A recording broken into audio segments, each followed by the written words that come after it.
The whale shark has a very widespread distribution, occurring in all tropical and warm temperate seas, except in the Mediterranean.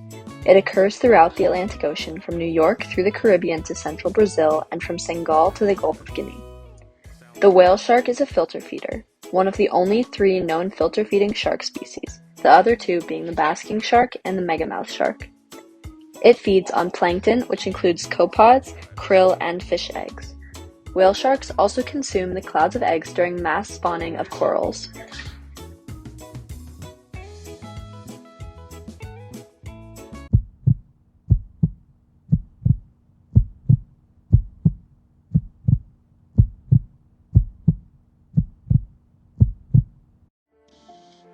The IUCN threat status is endangered.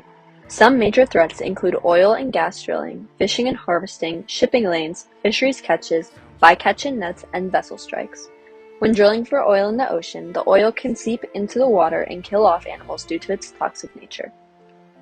Marine pollution in whale shark hotspots, such as oil spills, can cause damage and increase mortality rates.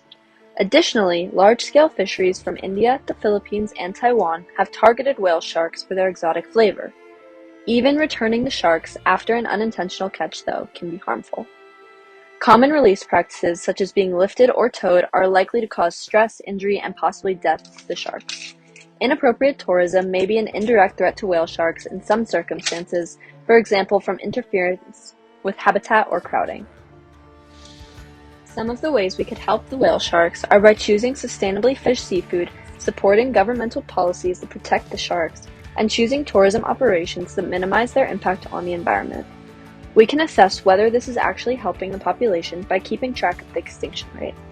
This can be achieved through a yearly census done in highly populated whale shark areas in order to maintain the whale shark population. The World Wildlife Fund, WWF, has been working on raising funds to impose restrictions on commercial fisheries that harm whale shark populations. Restrictions may include banning fishing in whale shark hotspots and educating fishermen on how to identify a whale shark so they do not accidentally capture one, as sometimes this happens with tuna fishing. Similarly, imposing a ban on all countries that specifically target whale sharks, such as India, the Philippines, and Taiwan. Through these measures, we could hope to increase the population and remove it from the IUCN Red List. We would monitor the number of whale sharks through multiple generations to see if these measures lead to a population increase. While imposing fishing restrictions are certainly not the whole battle for whale sharks, we would hope this measure would lead to stability in the population.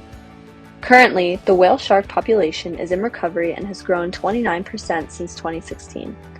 According to the IUCN Species Recovery category, if we treat our oceans and these animals properly in 100 years, the whale shark population has the possibility of a full recovery.